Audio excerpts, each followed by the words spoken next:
Hello बच्चों, क्या हाल चाल है आप लोगों की? पढ़ाई चल रही है ठीक ठाक ना? बेटा पढ़िएगा खूब मन से। अब देखिए, मैंने आपसे कमिटमेंट किया था कि एनसीईआरटी एग्जाम्पलर के ऑब्जेक्टिव क्वेश्चन जो काफ़ी इंपॉर्टेंट होते हैं और जो नीट में आते हैं, कई बार तो कई क्वेश्चन हुबहू उतार दिए जाते हैं और कई उससे रिलेटेड आते हैं, उसी को मैं क्या सॉल्व करने चल रहा हूँ। अभी मैंने 4 लेक्चर में क्या है 4 चैप्टर तक मैंने सॉल्व कर लिया है। Magnetic effect due to current, moving charge, magnetism तक। अब उसके बाद मैं, चूँकि इधर मॉडर्न फिजिक्स के लेक्चर चल रहे हैं, ऑन लाइव मेरे लेक्चर चल रहे हैं, तो आज मैंने क्या है dual nature, matter and radiation करीब 90% ख़त्म कर दिया है।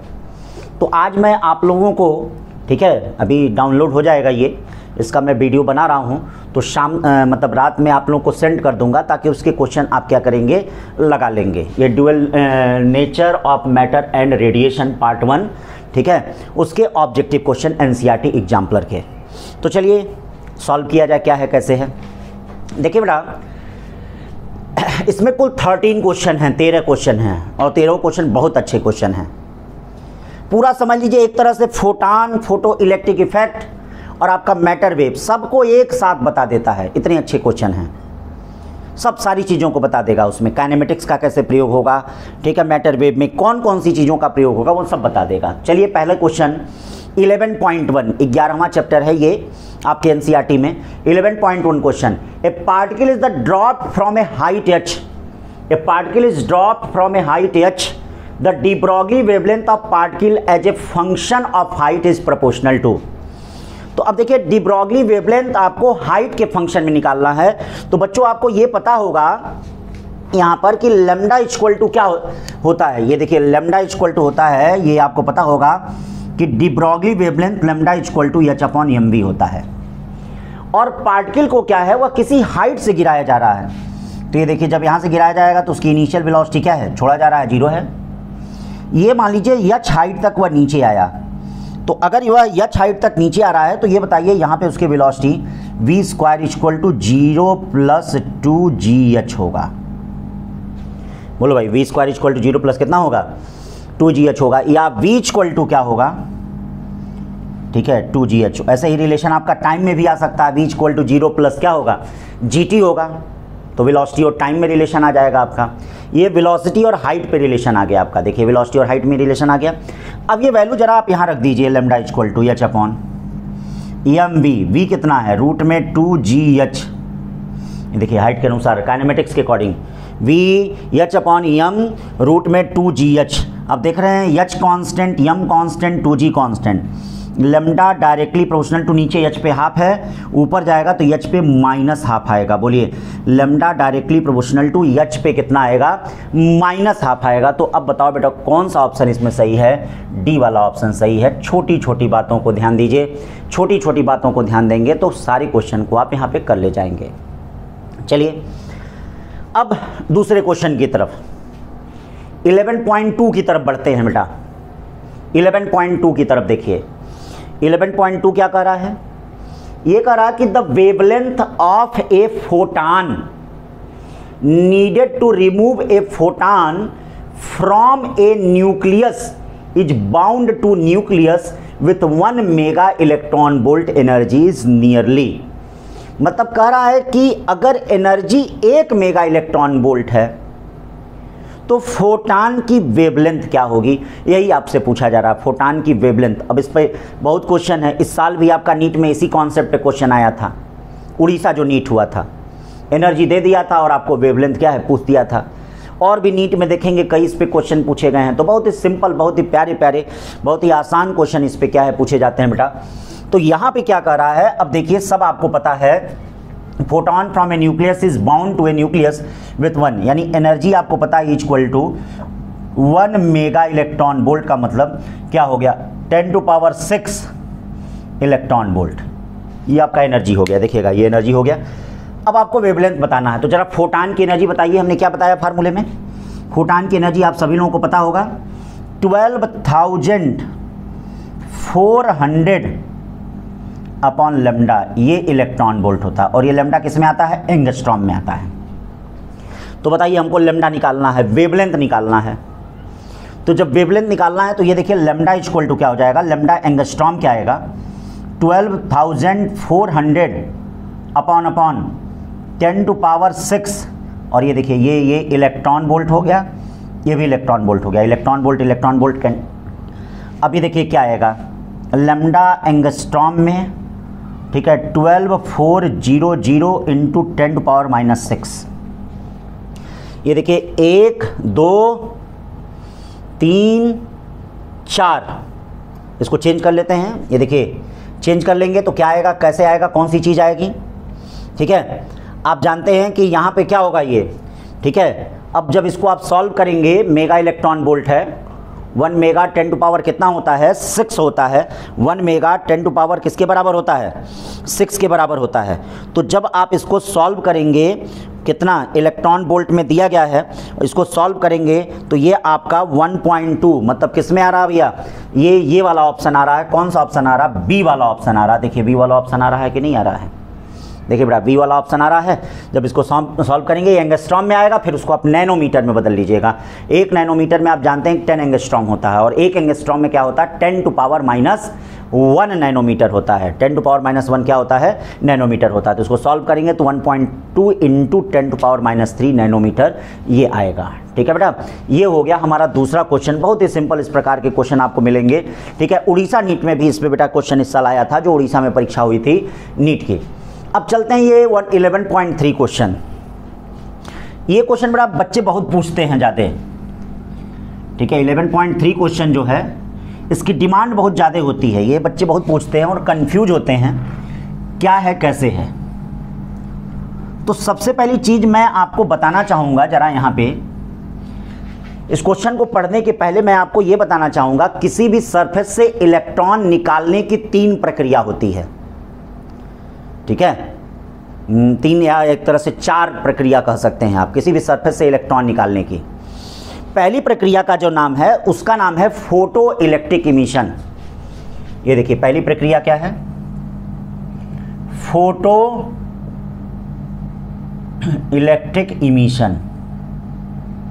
ये ध्यान दीजिएगा, ये 11.3 क्वेश्चन को मैं डिस्कस कर रहा हूं, पढ़ने के पहले मैं इसको बता दूं, तब जाके मैं पढ़ूंगा तो कभी कोई पूछता नहीं, तभी कोई नहीं पूछेगा अगर ये चीज़ जानेगा। ये जानता नहीं इसलिए हमेशा लोग पूछते हैं।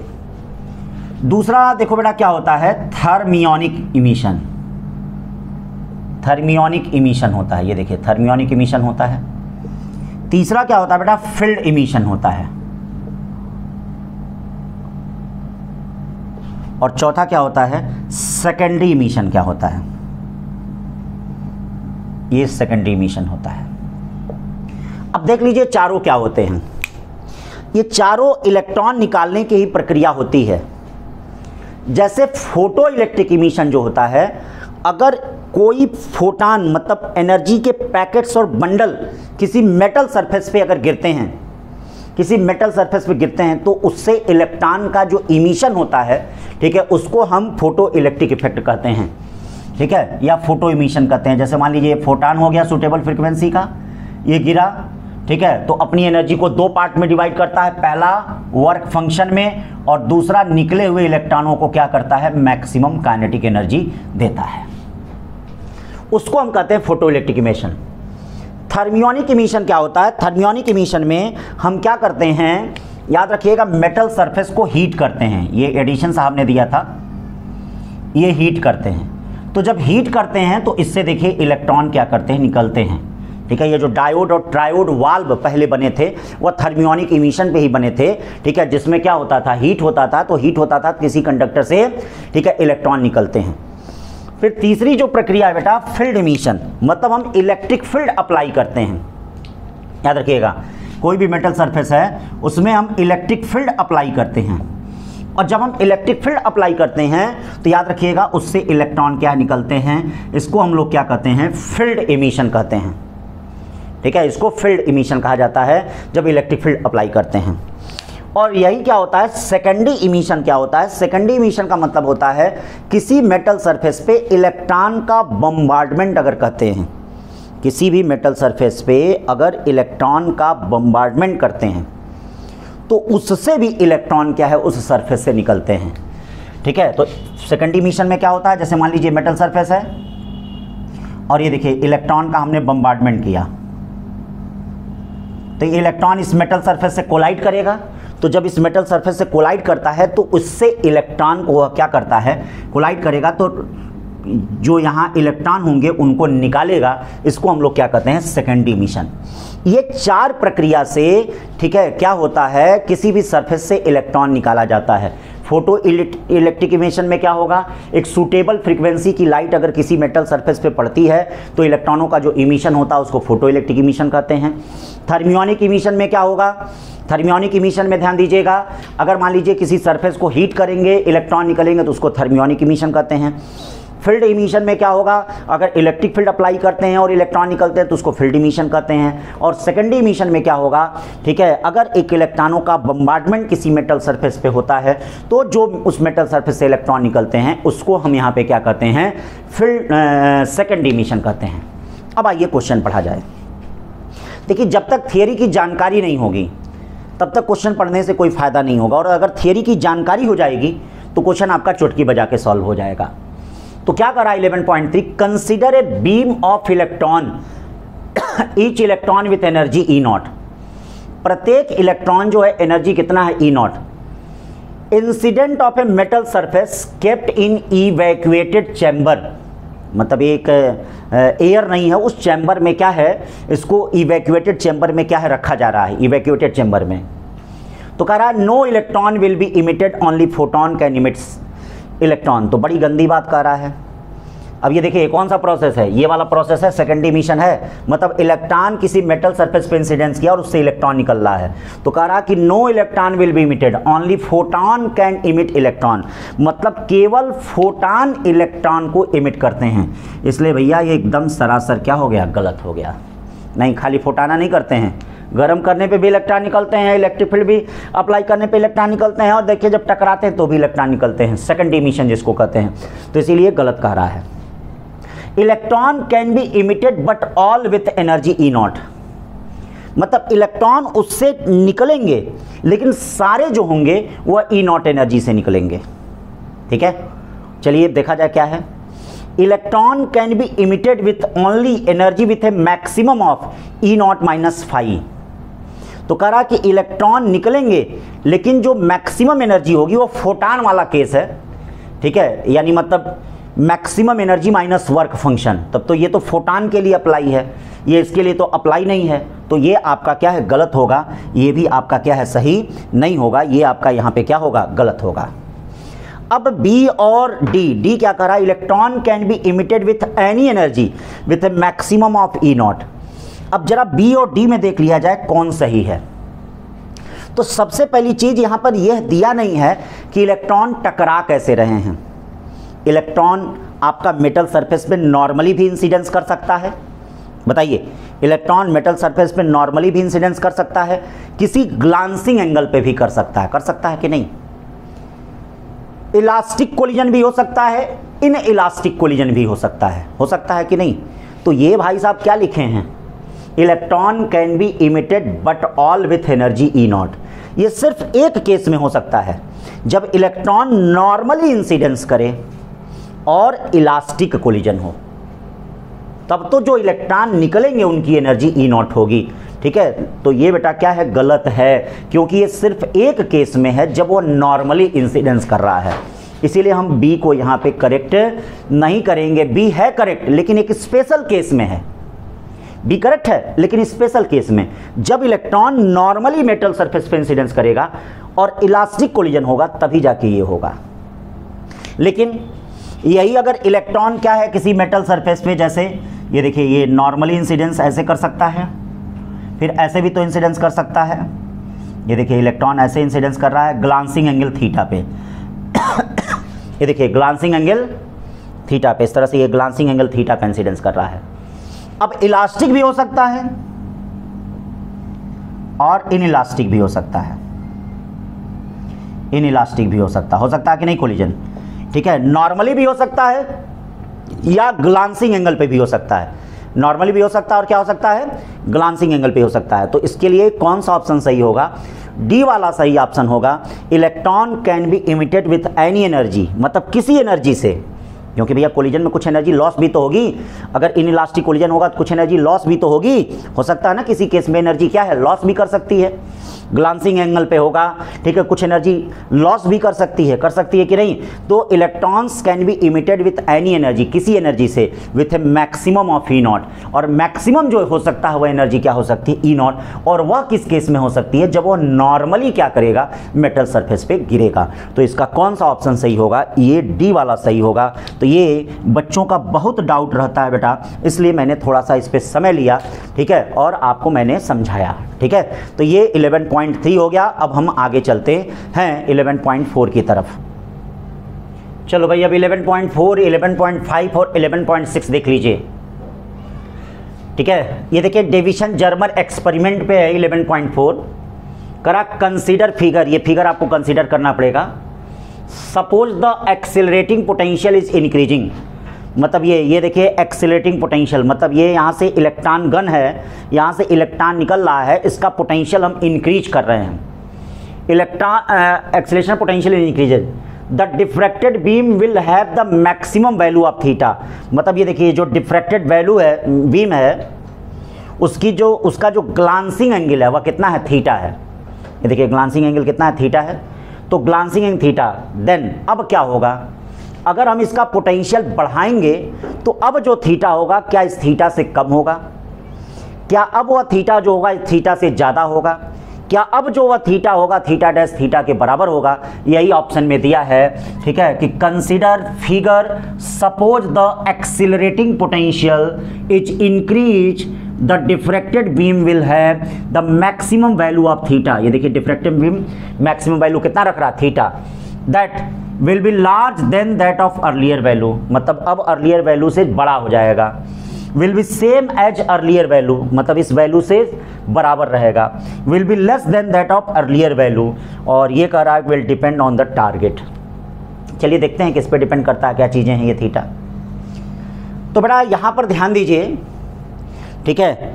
सबसे पहली चीज़ आप जानते हैं कि लैम्डा जो होता है वह एच अपॉन कितना होता है, ये देखिए एम बी होता है।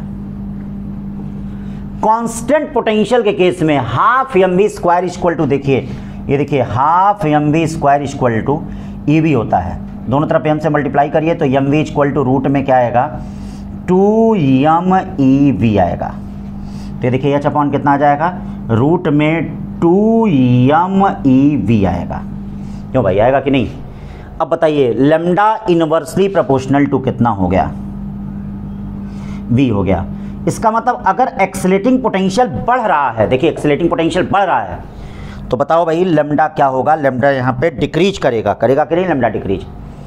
अगर एक्सेलरेटिंग पोटेंशियल इंक्रीज कर रहा है तो बताओ लैम्डा यहाँ पे क्या करेगा बेटा, लैम्डा यहाँ पे डिक्रीज करेगा, मतलब लैम्डा यहाँ पे डिक्रीज करेगा।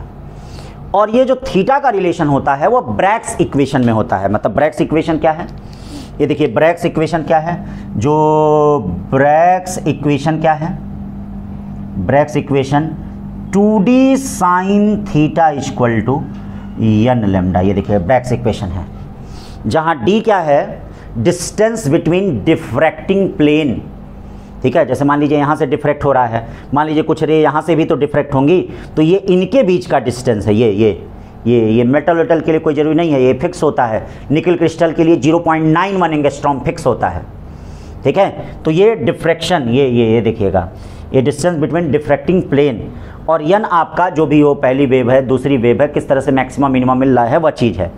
तो अब ये बताइए जब पोटेंशियल बढ़ाए हो तो वेवलेंथ घटा है, तो अब बताओ sine theta directly proportional to lambda, lambda घटेगा तो साइन थीटा भी घटेगा। और आप जानते हैं कि अगर साइन थीटा की वैल्यू घटती है, जैसे साइन जीरो की वैल्यू जीरो होती है, तो साइन थीटा की वैल्यू अगर घटेगी तो थीटा की वैल्यू भी घटेगी। थीटा की वैल्यू भी, अगर साइन थीटा की वैल्यू घटती है तो देखिए थीटा की वैल्यू भी घटेगी कि नहीं, साइन थीटा की वैल्यू अगर घटती है। तो इसका मतलब इसमें कौन सा ऑप्शन आप टिक करना चाहेंगे कि मतलब अब जो थीटा होगा वह इस थीटा से कम होगा, और ये कौन बता रहा है, will be less than the earlier value, यानी will be less than the earlier value, ठीक है भाई। तो ग्लांसिंग एंगल याद रखिएगा, अप्लाइड पोटेंशियल बढ़ने पर क्या होगा, अप्लाइड पोटेंशियल बढ़ने पर घट जाएगा, और अप्लाइड पोटेंशियल घटने पे याद रखिएगा ग्लांसिंग एंगल क्या होगा, बढ़ जाएगा। क्लियर है 11.4। आई बात समझ में? देखिए कैसे डेविएशन जर्मर कैसे घुस के क्वेश्चन वहाँ से निकाला है, कैसे रिलेशन को यहाँ पे अप्लाई किया है। तो एग्जाम्पलर के एक क्वेश्चन बटा लगाएंगे तो आपका कॉन्सेप्ट क्लियर होगा, इसलिए प्लीज़ लगाइए इसको, ठीक है।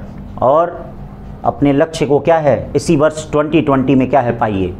अब चलिए 11.5 की तरफ चलते हैं, तो इसको मिटा देते हैं। 11.5 की तरफ चलते हैं, देखते हैं 11.5 क्या कहता है।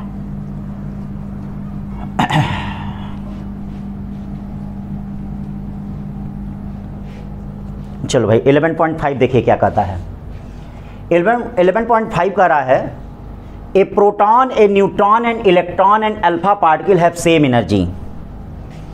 एक प्रोटॉन है, एक न्यूट्रॉन है, एक इलेक्ट्रॉन है, एक alpha particle have same energy, then their de Broglie wavelength compare, then their de Broglie wavelength compare आपको करना है।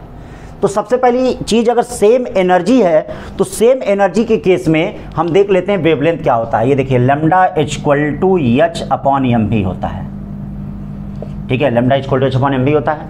सेम एनर्जी के केस में क्या हो जाएगा, आप जानते हैं कि हाफ mv² क्या होता है, ये e होता है। m से दोनों तरफ मल्टीप्लाई कर दीजिए, m²v² ये क्या हो गया 2m, या mv क्या हो जाएगा रूट में 2mp, ठीक है भाई, ये हो गया।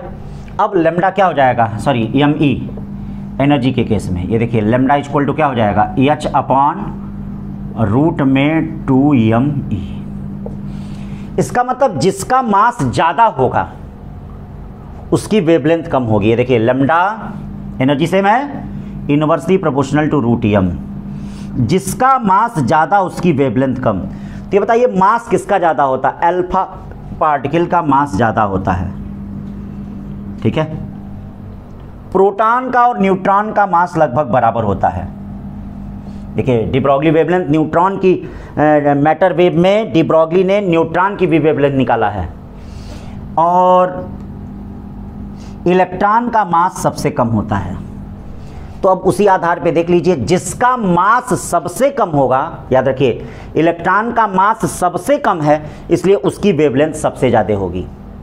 क्यों, सही है कि नहीं? तो ये देखिए ये लैम्डा ई, जिसका मास सबसे कम होगा उसकी वेवलेंथ ज़्यादा होगी, और प्रोटॉन और न्यूट्रॉन का वेवलेंथ आपस में बराबर होगा, और जिसका मास सबसे ज़्यादा है, जिसका मास सबसे ज़्यादा है, याद रखिएगा उसकी वेवलेंथ क्या होगी, जिसका मास सबसे ज़्यादा है उसकी वेवलेंथ कम होगी, यानी ये क्या हो जाएगा L अल्फा हो जाएगा। इस प्रकार से ये रिलेशन होगा, और ये कौन सा ऑप्शन होगा, ये बी वाला ऑप्शन यहाँ पे बेटा क्या है, सही होगा।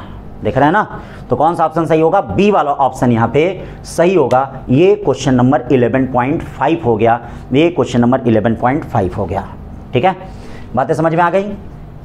अब चलिए 11.6 देखते हैं क्या कह रहा है, ठीक है। ये देखिए 11.6 कह रहा है, ठीक है, इसको मिटा दे रहे हैं। 11.6 क्या कह रहा है, कुल 13 क्वेश्चन हैं इसमें।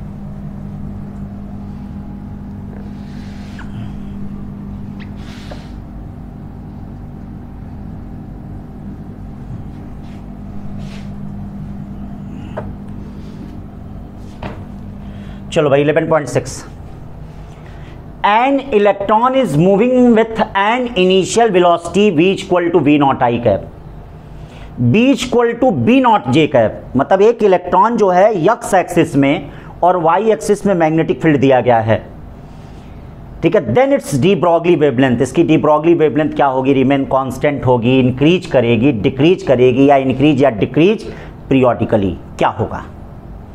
तो सबसे पहली चीज़ ये बताइए इलेक्ट्रॉन साहब मूव कैसे कर रहे हैं। इलेक्ट्रॉन साहब जो हो ये ऐसे मूव कर रहे हैं, v naught i cap. Magnetic field जैसे कैसे है देख लीजिए, बी नॉट जे कैप। तो चलिए जरा फोर्स देख लिया जाए। फोर्स आप जानते हैं कि फोर्स जो होता है क्यू वी क्रॉस बी होता है। क्यों भाई, कोई भी चार्ज अगर किसी मैग्नेटिक फील्ड में मूव करता है तो उस पर फोर्स कितना होता है भाई, फोर्स से डिसाइड करेगा कैसा होगा, ठीक है। आखिरकार वेलोसिटी के फोर्स क्या है, परपेंडिकुलर है कि कैसे है, ये चीज़ तो हमको डिसाइड करनी है, ठीक है। तो ये देखिए एफ इक्वल टू क्या, ये इलेक्ट्रॉन हो जाएगा, और ये क्या होगा, वी कितना हो जाएगा, v naught i cap cross b naught j cap. अब देखिए आई क्रॉस जे कितना हो गया, के कैप हो गया। इसका मतलब जो फोर्स इसका लग रहा है वह क्या के कैप में लग रहा है, यानी फोर्स किस दिशा में लग रहा है, ये देखिए जो फोर्स लग रहा है, ये देखिए फोर्स के कैप में लग रहा है। अरे भाई ये एक्स एक्सिस हो है, वाई एक्सिस फोर्स इसके, यानी फोर्स वेलोसिटी के परपेंडिकुलर लग रहा है, यानी फोर्स वेलोसिटी के परपेंडिकुलर लग रहा है। इसका मतलब चार्ज पार्टिकल सर्कुलर पाथ बना रहा है, यानी फोर्स परपेंडिकुलर टू वेलोसिटी। अरे भाई ये किस कैप में है, के कैप में है, और ये किस कैप में है, ठीक है। इसका मतलब क्या, इसका मतलब charge move on circular path. देखिए सर्कुलर पाथ में मूव कर रहा है, भाई यही तो होता है सर्कुलर पाथ में। इस तरह से अगर चार्ज मूव करता है तो याद रखिए ये देखिए ये इनका फोर्स होता है एफ, और ये इनका क्या वेलोसिटी होता है। बोलिए क्या दोनों एक दूसरे परपेंडिकुलर होते हैं कि नहीं। और आप जानते हैं कि सर्कुलर पाथ में क्या होता है, स्पीड कांस्टेंट रहता है। क्या रहता है, स्पीड कांस्टेंट रहता है। ये देखो सर्कुलर पाथ में क्या रहता है, स्पीड कांस्टेंट होता है। ये देखो सर्कुलर पाथ में जो होता है वह स्पीड क्या होता है, कांस्टेंट होता है। तो बेटा ये बताइए अगर स्पीड कांस्टेंट है तो लैम्डा इक्वल टू क्या होगा, एच अपॉन एम भी होता है। ये बताइए lambda equal to h upon m भी होता है। ये कांस्टेंट है, अगर ये कांस्टेंट है तो लैम्डा भी क्या होगा, कांस्टेंट होगा। बताइए lambda equal to h upon m भी होता है, तो अगर v कांस्टेंट है तो बताइए क्या लैम्डा भी कांस्टेंट होगा कि नहीं। तो इसमें कौन सा ऑप्शन सही होगा, 11.6 में ये ए वाला ऑप्शन इसमें क्या होगा, सही होगा। कौन सा ऑप्शन सही होगा, ए वाला। तो इस तरह से आपने 11.6 देख लिया। अब हम लोग 11.7 की तरफ क्या है चलेंगे, 11.7 की तरफ। अब देखिए 11.7 और 11.8 क्वेश्चन बहुत ही इंपॉर्टेंट क्वेश्चन है बेटा। ये जेई में अभी पिछले साल के जेई में था, इस साल जनवरी वाले जेई में था, नीट में 2018 में पूछा गया था। ये बहुत इंपॉर्टेंट है, फिर रिपीट होगा देखिएगा 2020 में कहीं ना कहीं, ठीक है। तो बहुत इंपॉर्टेंट है, जरा देखते हैं। मतलब है क्या ये क्वेश्चन, डी ब्रॉगली वेव में काइनेमेटिक्स का यूज है। जैसे lambda equal to h upon m v है, तो हमने कहा कि वी में कैसे यूज होगा, तो डी ब्रॉगली वेव में काइनेमेटिक्स के यूज को ये बताता है। एक तरह से वेक्टर चैप्टर और मोशन इन वन डायमेंशन से रिलेटेड है ये। तो है क्या, पढ़ा जाए तब जाके चला जाए। करा कि एन इलेक्ट्रॉन है with an initial velocity v equal to v naught i cap. एक इलेक्ट्रॉन जो है आई कैप में जा रहा है, ये देखिए एक इलेक्ट्रॉन है वी नॉट आई कैप में जा रहा है। Electric field E equal to जो दिया गया है minus e naught i cap दिया गया है।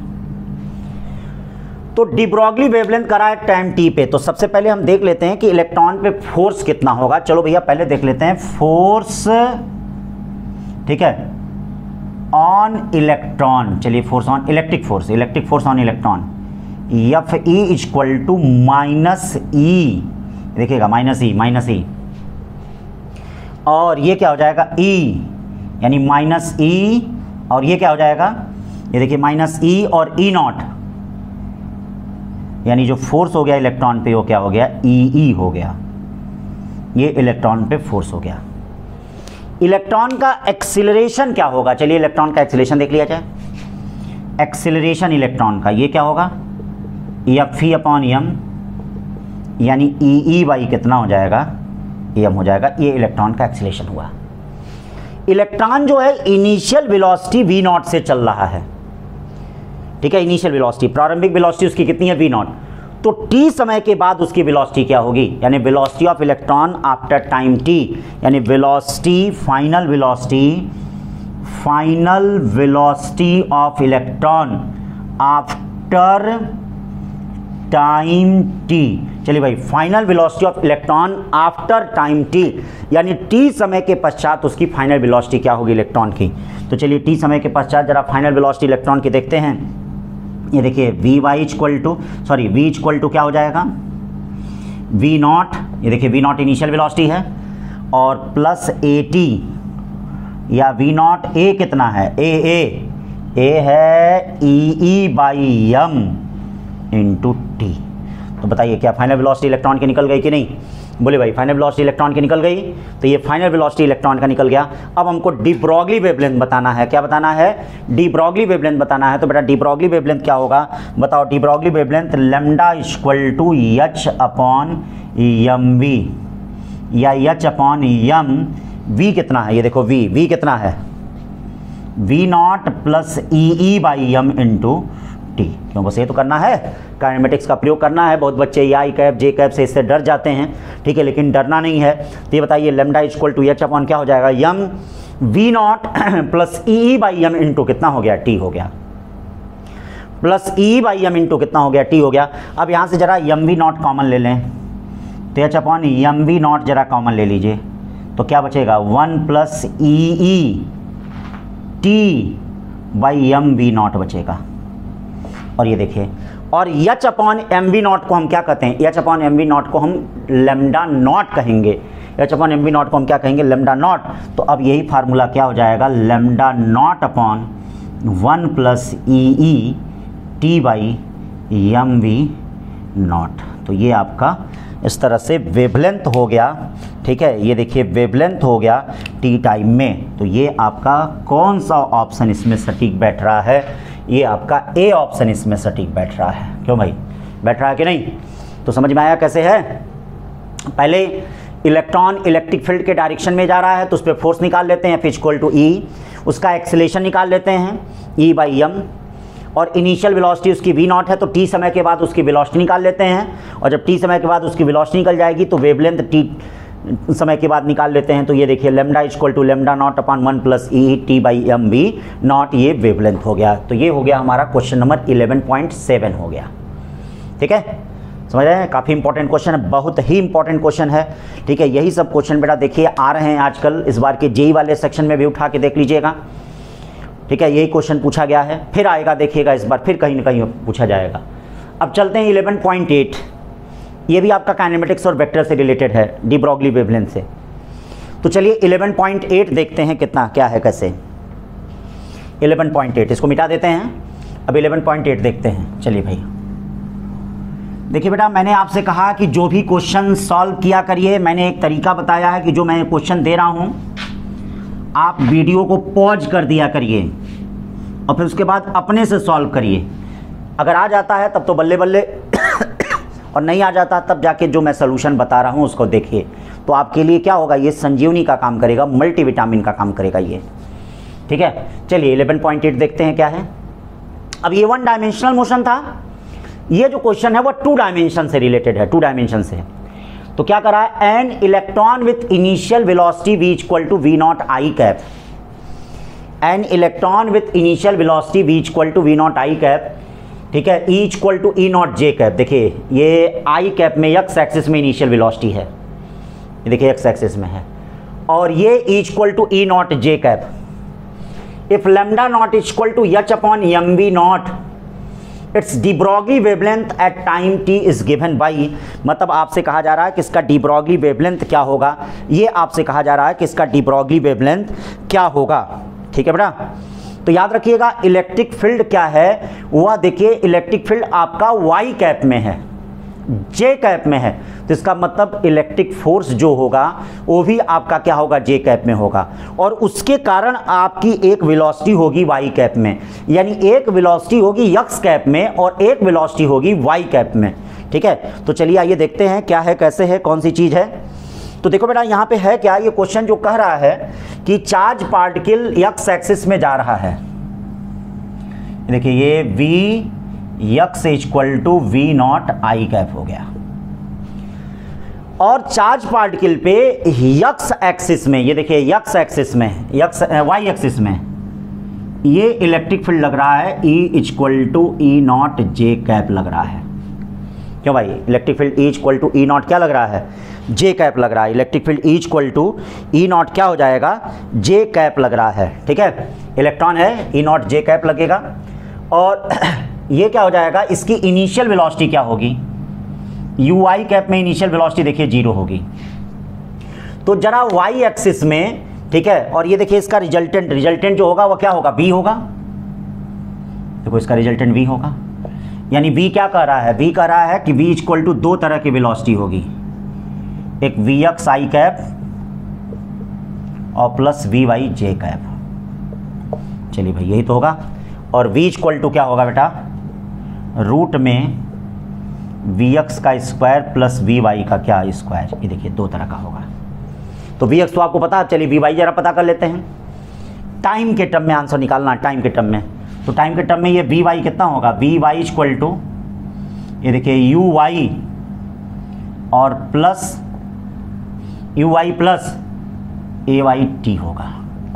बोलिए भाई ayt होगा कि नहीं, बताइए। इनिशियल वेलोसिटी क्या है, इनिशियल वेलोसिटी 0 है। a कितना हो जाएगा, a ई बाई एम हो जाएगा, याद रखिएगा, ई बाई एम, इलेक्ट्रॉन का चार्ज, इलेक्ट्रिक फील्ड, मास और टी, और ये क्या हो गया जे कैप। तो आपने वी वाई निकाल लिया, वी वाई जो आ गया E by M T J cap आ गया। देखिए आ गया कि नहीं। अब क्या होगा ये देख लीजिए, आपको यहाँ पता है वी एक्स भी पता हो गया, वी वाई भी पता हो गया। तो देखिए वी एक्स और वी वाई पता हो गया, तो ये वी क्या होगा, वी क्या होगा, वी एक्स कितना है, वी नॉट का स्क्वायर प्लस वी वाई कितना है, ई का स्क्वायर टी का स्क्वायर बाई एम का स्क्वायर। क्यों, आई जे तो होता नहीं है जब हम वेक्टर में इस तरह से निकालते हैं। तो वी नॉट का स्क्वायर प्लस ई का स्क्वायर टी स्क्वायर अपॉन क्या हो गया एम। अब चलिए जरा वी नॉट को बाहर ले लेते हैं। वी नॉट को जब बाहर ले लिया तो क्या बचा, 1 plus e square t square by m square और ये वी नॉट का स्क्वायर। बताइए क्या वी नॉट आ गया कि नहीं।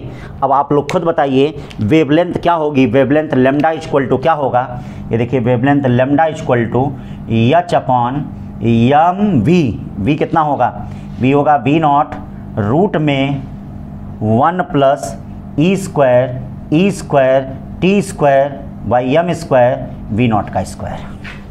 अब h upon m v naught को क्या कहेंगे, लेमडा नॉट कहेंगे। H upon m v naught को क्या कहेंगे, लेमडा नॉट कहेंगे। तो ये बताइए लेमडा इक्वल टू क्या हो गया, लेमडा नॉट अपॉन रूट में 1 plus e square t square by m square v naught का स्क्वायर। तो बताइए क्या डी ब्रॉगली वेवलेंथ आ गया कि नहीं, बोलो यस या नो। डी ब्रॉगली वेवलेंथ आ गया। तो कौन सा ऑप्शन सही है भाई, सी वाला ऑप्शन इसमें सही है। कौन सा ऑप्शन सही है, सी वाला। तो ये आपके 11.8 तक क्वेश्चन हो गया। अब हम लोग 11.9 पर क्या है चलते हैं। तो भाई अब देखो ये 11.9 क्वेश्चन है, ये भी बच्चे बहुत पूछते हैं, ये भी एग्जाम्पलर का क्वेश्चन है, बहुत पूछा जाता है। कहा यह जा रहा है कि relativistic correction become necessary when the expression for kinetic energy half M B square become comparable with m c square. मतलब रिलेटिविस्टिक करेक्शन जो आइंस्टीन का रिलेटिविटी का फार्मूला है, m equal to M naught upon root 1 minus we square upon C square, ये सब जो फार्मूले हैं, ठीक है। Correction become necessary when the expression of for kinetic energy become comparable with the M c square, where m is the mass of particle, at what de Broglie wavelength will relativistic correction become important for an electron, at what de Broglie wavelength। मतलब इन चारों में से कौन सी de Broglie wavelength है जिसमें Einstein के relativity principal का क्या करेक्शन माना जाएगा। तो ये बताइए पहले आइंस्टीन का रिलेटिविटी सिद्धांत क्या है, सापेक्षता का सिद्धांत क्या है। आइंस्टीन का रिलेटिविटी का सिद्धांत है m equal to M naught upon root 1 minus we square upon C square, ठीक है। L equal to L naught root में 1 minus we square upon C square. Time period के लिए t equal to T naught upon root 1 minus we square upon C square. आप जानते हैं कि यहां पर जो भी स्पेस क्राफ्ट होता है या जो भी होता है उसकी वेलोसिटी c से कम होती है। अगर v इक्वल टू सी हो जाता है तो इसका मतलब मास इनफाइनाइट हो जाएगा। देखिए v इक्वल टू अगर c हो जाएगा मान लीजिए हम v इक्वल टू सी रखते हैं तो m इक्वल टू क्या हो जाएगा, इन्फिनिटी हो जाएगा। v इक्वल टू सी रखते हैं तो ये टाइम पीरियड क्या हो जाएगा, इनफाइनाइट हो जाएगा।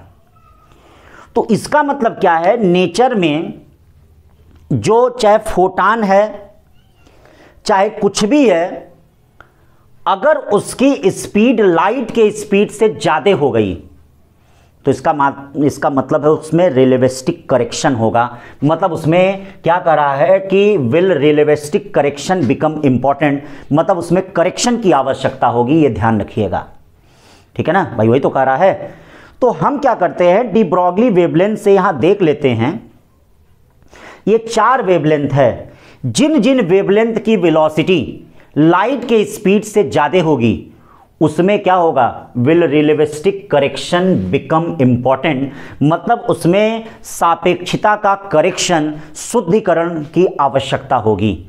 तो चलिए सब कुछ ट्राई करते हैं। सबसे पहले पहला ट्राई कर लेते हैं, लैम्डा इक्वल टू 10 मीटर पे। ये देखिए लैम्डा इक्वल टू 10 मीटर पे क्या होगा, लैम्डा इक्वल टू 10 मीटर पे लैम्डा इक्वल टू क्या होता है, एच अपॉन एम वी होता है, h upon m v, v equal to h upon m v. पहला ऑप्शन है, एच है 6.6 इंटू 10⁻³ एम इलेक्ट्रॉन का मास 9.1 इंटू 10⁻31, वी कितना है, अरे वी तो निकालना है, लैम्डा कितना है, लैम्डा है 10 मीटर, तो लगभग 10⁵ मीटर पर सेकेंड आ रहा है। ये देखिए 10⁵ मीटर पर सेकेंड आ रहा है। तो इसमें देखिए ये लाइट की स्पीड से कम आ रहा है, तो इसका मतलब इसमें रिलेटिविस्टिक करेक्शन की कोई आवश्यकता नहीं होगी, मतलब ये सही होगा, इसमें कोई करेक्शन की आवश्यकता नहीं होगी। ठीक है, ये सही होगा, लेकिन हाँ यहाँ गलत है, क्योंकि हमको वह चूज करना है जिसमें करेक्शन की आवश्यकता होगी। अब चलते हैं दूसरा ऑप्शन देखते हैं। दूसरा देखिए क्या कर रहा है, दूसरा ऑप्शन लैम्डा इक्वल टू क्या है, 10⁻⁻1 नैनोमीटर। ये देखिए लैम्डा इक्वल टू क्या है भाई, लैम्डा इक्वल टू यहाँ V2 इक्वल टू क्या हो जाएगा, V2 equal to 6.6 into 10⁻³ upon 9.1 into 10⁻31 into क्या हो गया 10⁻⁻6 इंटू 10⁻⁹ 9 6 15। इसको अगर सॉल्व करते हैं 9 6 15 10⁻⁻1 नैनोमीटर आ रहा है 31, तो लगभग ये आएगा 10⁻7 मीटर पर सेकेंड। कितना ये आएगा, 10⁻7 मीटर पर सेकेंड। देखिए कितना आएगा ये 10⁻7 मीटर पर सेकेंड आएगा, 2 बढ़ जाएगा, जाते नहीं। तो इसका मतलब ये भी लाइट की स्पीड से कम आ रहा है, इसका मतलब इसमें भी किसी करेक्शन की आवश्यकता नहीं होगी, यानी ये भी गलत है, ये भी गलत है। अब ये देखते हैं बी वाले में, जरा देखते हैं बी वाले में क्या होता है। बी वाले में, ये सी वाले में, सॉरी सी वाले में देखते हैं क्या है।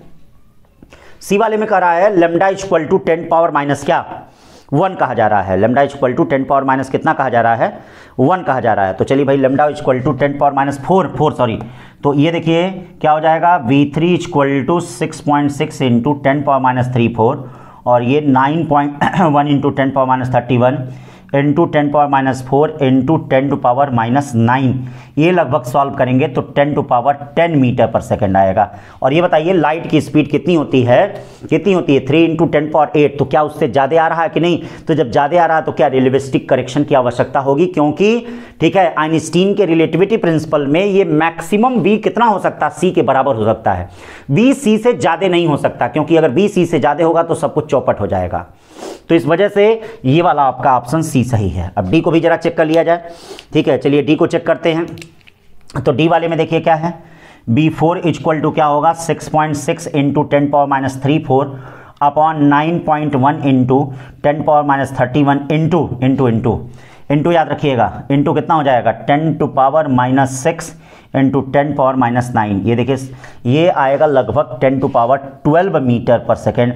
ये देख रहे हैं ये भी लाइट की स्पीड से ज़्यादा आ रहा है, इसका मतलब इसमें भी रिलेटिविस्टिक करेक्शन की आवश्यकता होगी, इस डी ऑप्शन में भी रिलेटिविस्टिक करेक्शन की आवश्यकता होगी। तो समझ रहे हैं ना बेटा।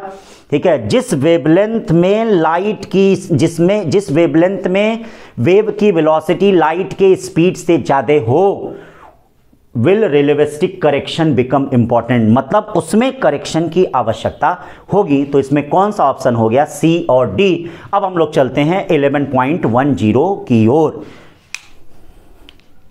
तो भाई 11.10 और 11.11 देख लेते हैं, ये भी बहुत इंपॉर्टेंट क्वेश्चन है। सॉल्व पेपर में देखिएगा नीट के 11.11 तो बदल बदल कर कई फॉर्म में आया है। ठीक है, तो काफ़ी इंपॉर्टेंट है, इसको ज़रा ध्यान दीजिएगा।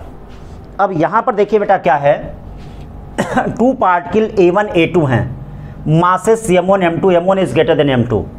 the same de Broglie wavelength, then their momentum will same, their energy same, the energy of A1 is less than energy of A2, energy of A1 is more than energy of A2। तो सबसे पहली चीज एक बात याद रखिए, wavelength का formula होता क्या है। ये देखिए lambda equal to h upon m b को ही कहा जाता है एच अपॉन पी कहा जाता है। तो चूंकि अगर वेलोसिटी का जिक्र होता है तब हम ये फार्मूला ले लेते हैं, लेकिन अगर मोमेंटम का जिक्र होता है तो हम ये फार्मूला ले लेते हैं।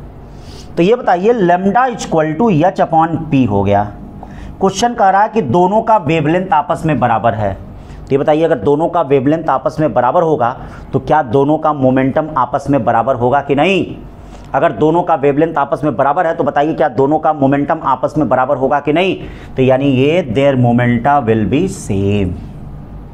अब इनकी एनर्जी सेम है कि नहीं, तो एनर्जी के लिए भी फार्मूला आपके पास है, एनर्जी के टर्म में अभी हमने बताया है। और अगर नहीं इस तरह से देख सकते हैं तो इनका मोमेंटम सेम है, तो मोमेंटम के टर्म में ये बताइए काइनेटिक एनर्जी क्या होती है। ये बताइए मोमेंटम के टर्म में एनर्जी क्या होती है, equal to p square by क्या होती है 2m होती है। बोले भाई ये तो होता है energy P square by 2m होता है।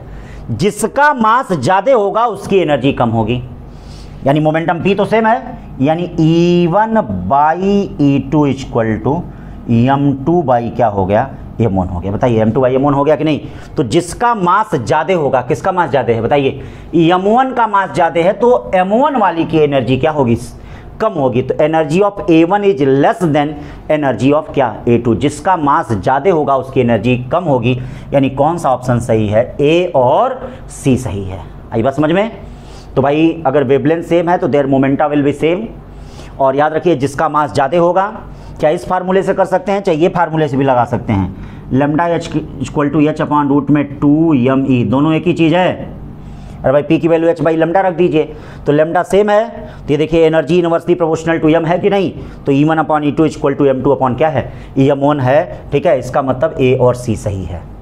अब चलते हैं 11.11 पे चलते हैं। ये देखो 11.11 क्या कह रहा है भाई, 11.11 क्या कह रहा है। आइए 11.11 पे चला जाए। चलिए 11.11 पे चलते हैं। 11.11 कहा जा रहा है द डी ब्रॉगली वेवलेंथ। देखिएगा the de Broglie wavelength of a photon is twice the de Broglie wavelength of an electron. मतलब कह रहा है कि the de Broglie wavelength of photon is twice the de Broglie wavelength of an electron. ठीक है, the speed of electron is, ठीक है, ये इलेक्ट्रॉन की एनर्जी है और ये फोटॉन की एनर्जी है।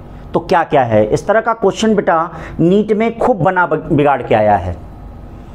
कभी मैथमेटिकल टर्म में, कभी अलजेब्रिक टर्म में इसका रेशियो पूछा है। तो सबसे पहली चीज़ क्या, the de Broglie wavelength of photon is twice the de Broglie wavelength of an electron. सबसे पहले हम जरा फोटॉन की एनर्जी देखते हैं। आइए फोटॉन की energy e p equal to क्या होता है, एच सी अपॉन लेमडा होता है, लेकिन इसको हमने 2 लेमडा ई कर दिया। क्यों, अरे भाई एच सी अपॉन लेमडा होता, क्यों हमने 2 लेमडा।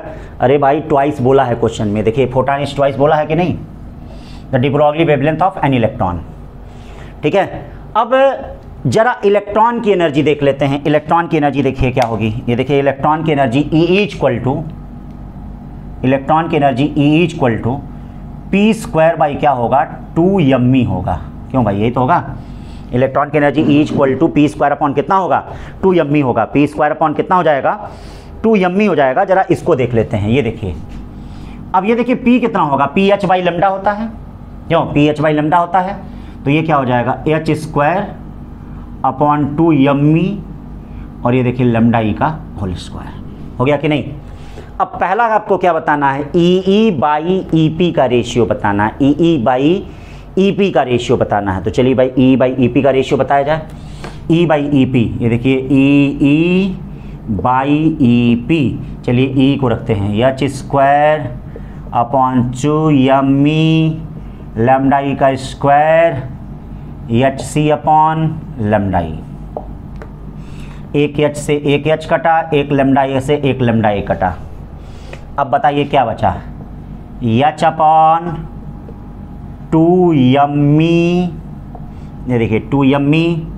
ठीक है, यहाँ नहीं है क्या 2, यहाँ भी तो 2 है। 2 से 2 भी कटा, 2 से 2 कटा, ये देखिए एमई, एक लैम्डा ई बचा और एक सी बचा। लैम्डा ई क्या है? डी ब्रॉगली वेवलेंथ है।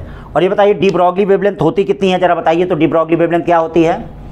Lambda e equal to h upon m e v होती है। क्यों भैया? Lambda e de Broglie wavelength है, तो डी ब्रॉगली वेवलेंथ है तो लैम्डा ई क्या होगा? H upon m e v. देख लेना, किसी किसी में लैम्डा ई की जरूरत पड़ती है, किसी किसी में नहीं जरूरत पड़ती है, तो lambda e equal to h upon m e v हो गया।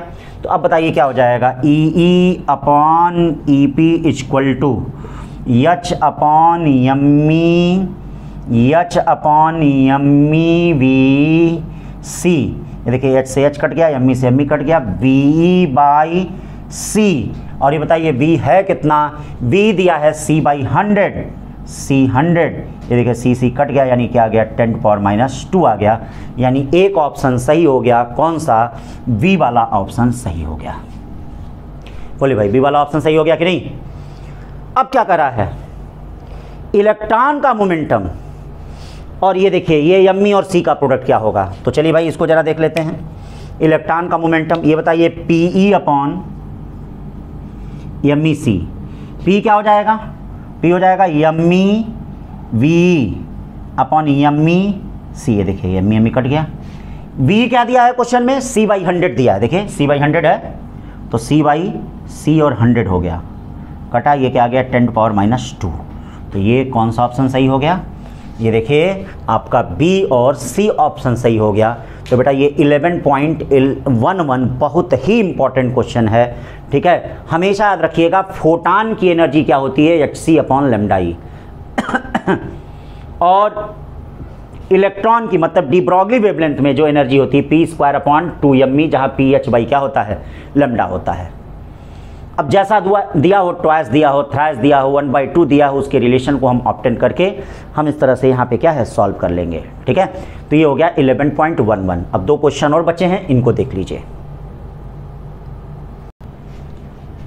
अब बेटा 11.12 और 11.13 ये लास्ट 2 क्वेश्चन है, जरा इनको देख लीजिए आप लोग।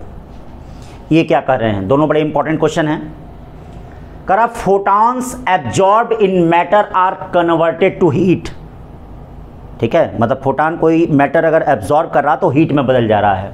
ए source emitting n photon per second of frequency nu is use to convert 1 kg of ice at 0 degree centigrade to water at 0 degree centigrade, then the time taken for the conversion, ठीक है। Time taken for the conversion.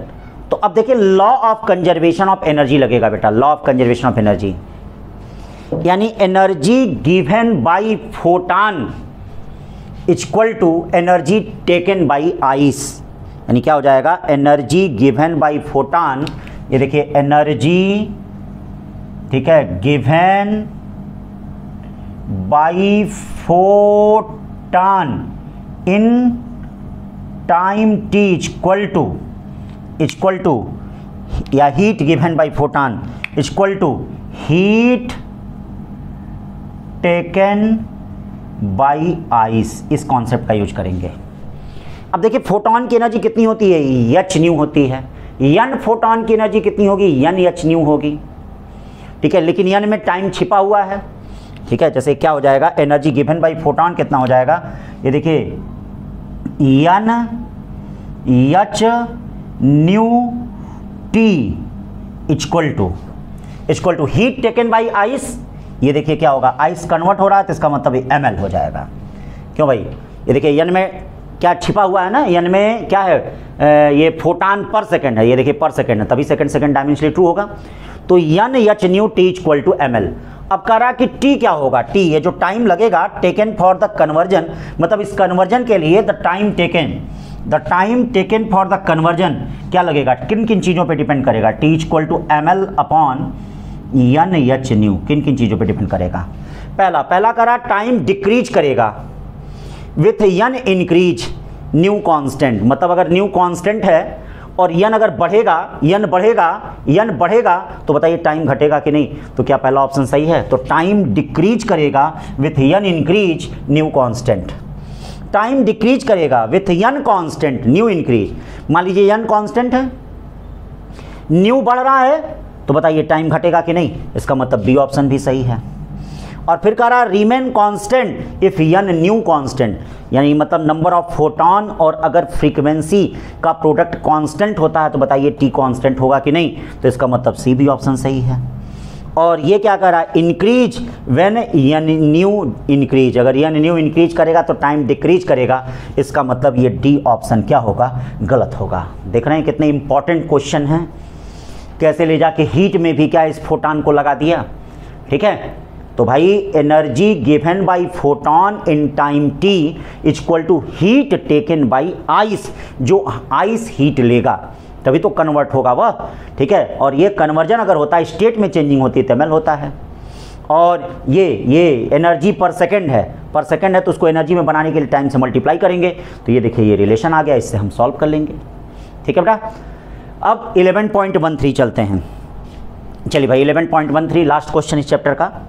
ये देखिए 11.13 क्या कर रहा है, ए particle moves in ए, इसको मिटा दे रहे हैं, समझ गए होंगे आप लोग। ये देखिए 11.12, थोड़ी देर के लिए पॉज कर लीजिए, पॉज करके 11.13 को अपने से लगाइए, देखिए उसके बाद क्या होगा, सारी चीज़ें आएंगी। थोड़ा ग्रेविटेशन मिला हुआ है इसमें, ग्रेविटेशन का चक्कर है। ए particle moves in a closed orbit around the origin, एक पार्टिकल जो है क्लोज्ड, ठीक है, ऑर्बिट में घूम रहा। क्लोज्ड ऑर्बिट पता नहीं क्या है, सर्कुलर है कि इलिप्टिकल है कि कैसा है, ये पता ही नहीं है। Which is directly towards the origin, मतलब जो फोर्स है उस पर वो ओरिजिन की तरफ है। The de Broglie wavelength of particle varies cyclically between two value λ1 and λ2, मतलब जो डी ब्रॉगली वेवलेंथ है वह साइक्लिकली वेरी कर रही है λ1 और λ2 के बीच। λ1 is greater than λ2। Which of the following statement true, कौन सा स्टेटमेंट ट्रू है। The particle could be moving in a circular orbit with origin at centre, क्या पार्टिकल सर्कुलर ऑर्बिट में मूव कर रहा है, ओरिजिन एट सेंटर। दूसरा, particle could be moving in an elliptical orbit, origin at focus. C करा when the de Broglie wavelength is λ1 the particle nearer the origin, when the de Broglie wavelength λ2 the particle is, ठीक है, nearer the origin. अब देखिए क्या है, तो ये बताइए अगर मान लीजिए सर्कुलर ऑर्बिट पे मूव करता तो सर्कुलर ऑर्बिट पे तो स्पीड कांस्टेंट होती है, और जब स्पीड कांस्टेंट होती तो उसकी वेवलेंथ समान होती, तो इसका मतलब वो सर्कुलर ऑर्बिट पे पक्का नहीं मूव करेगा, यानी जो ए ऑप्शन है वह गलत है। The particle could move on the circular orbit, क्योंकि सर्कुलर ऑर्बिट पे मूव करता तो उसका स्पीड कांस्टेंट रहता, और अगर उसका स्पीड कांस्टेंट रहता बेटा, अगर उसका स्पीड कांस्टेंट रहता तो ध्यान देना, ठीक है, उसकी वेवलेंथ कांस्टेंट रहती, लेकिन यहाँ कह रहा वेवलेंथ वेरी कर रहा है, इसलिए पहला ऑप्शन नहीं होगा। अब बी देखते हैं क्या है। बी कह रहा है the particle could be moving in an elliptical orbit. अब चलिए जरा इलिप्स का कॉन्सेप्ट देखते हैं। इलिप्स का याद करिए थोड़ा, ग्रेविटेशन। ये देखिए एकदम सेम सबको ले जाके क्या है, मैकेनिक्स से भिड़ा दे रहा है, हीट से भिड़ा दे रहा है, किसी को काइनेमेटिक्स से भिड़ा दे रहा है, देख रहे हो फार्मूले वही हैं लेकिन पीछे के चैप्टर में ले आके लगा दे रहा है। और ये देखो ये क्या है, ये सन, सूरज साहब उसके फोकस पे हैं, सूरज साहब उसके फोकस पे हैं इलिप्टिकल ऑर्बिट में। तो आप जानते हैं कि इलिप्टिकल ऑर्बिट में घूम रहा होगा, आप जानते हैं कि यहाँ मोमेंटम, एंगुलर मोमेंटम क्या होता है, कंजर्व होता है, कंजर्व होता है, यानी m1 v1 r1 equal to m2 v2 r2। Yama constant है, यम कांस्टेंट है, एक ही पार्टिकल है, तो इसका मतलब v1 r1 equal to v2 r2 है, यानी v inversely proportional to r। ठीक है, यानी r जो नज़दीक होगा, जो नज़दीक होगा, जो नज़दीक होगा वहाँ वेलोसिटी ज़्यादा होगी। आप वहाँ जानते हैं, ठीक है, वहाँ भी जानते हैं, ठीक है, कि पृथ्वी अगर सूर्य के नज़दीक होती है तो उसकी स्पीड ज़्यादा होती है। ठीक है, तो r जहाँ कम होगा वहाँ स्पीड ज़्यादा होगी, और जहाँ स्पीड ज़्यादा होगी वहाँ वेवलेंथ कम होगी। वहाँ वेवलेंथ, अरे भाई लैम्डा इक्वल टू h/mv, जहाँ स्पीड ज़्यादा होगा वहाँ वेवलेंथ क्या होगी, कम होगी, लैम्डा इक्वल टू h/mv। ये देखिए, ठीक है, लैम्डा इक्वल टू h/mv, जहाँ स्पीड ज़्यादा होगी वहाँ वेवलेंथ क्या होगी, कम होगी, पक्का वेवलेंथ कम होगी बेटा वहाँ जहाँ स्पीड ज़्यादा है। ठीक है, तो अब बताओ यहाँ कौन सा ऑप्शन सही होगा। पहली चीज़ तो बी सही होगा, the particle could be moving, ठीक है, एन इलिप्टिकल ऑर्बिट, बी सही होगा पक्का। फिर कह रहा when the de Broglie wavelength is λ1 the particle nearer to origin. तो ये देखिए λ1 ज़्यादा है, तो अगर ज़्यादा वेवलेंथ होगा तो v कम होगा, और v कम होगा तो r ज़्यादा होगा, नियरर नहीं, वह दूर होगा, यानी सी गलत है। डी कह रहा when de Broglie wavelength λ2 the particle is nearer the origin, particle is nearer the origin, ठीक है, यानी λ2 है क्या, कम, यानी जब कम वेवलेंथ है, ये देखिए जब कम वेवलेंथ है तो स्पीड ज़्यादा है, और जब स्पीड ज़्यादा है तो आर देखिए कम है, इसका मतलब वह पास होगा, यानी डी वाला यहाँ पर क्या होगा, सही होगा। तो इस तरह से बेटा मैंने एनसीईआरटी एग्जाम्पलर के ऑब्जेक्टिव के 13 क्वेश्चन, जो 13 क्वेश्चन 13 तरह के थे, 13 टाइप्स के थे, वह मैंने आपको सॉल्व करके बता दिया, ठीक है। तो अब बेटा क्या है, इसको आप एक एक क्वेश्चन को देख लीजिएगा। क्वेश्चन लगाने का तरीका क्या है, क्वेश्चन ज्यों सुनिए उसको पॉज कर दीजिए, अपने लगाइए, फिर नहीं आता है तो फिर हमारा क्या है, मार्गदर्शन क्या है, प्राप्त करें। अपनी पढ़ाई को बेटा कंटिन्यू करिए, और आपका लक्ष्य होना चाहिए 1 नेशन 1 एग्जामिनेशन, या तो ओनली 1 या तो नंबर 1, ये आपका लक्ष्य होना चाहिए। इस लक्ष्य के साथ बेटा पढ़ाई करिए और धरती के भगवान बनिए, ठीक है। तो ये काफ़ी यूज़फुल है जो मैं आपको बता रहा हूँ। आज के लिए बस इतना ही। Thank you so much.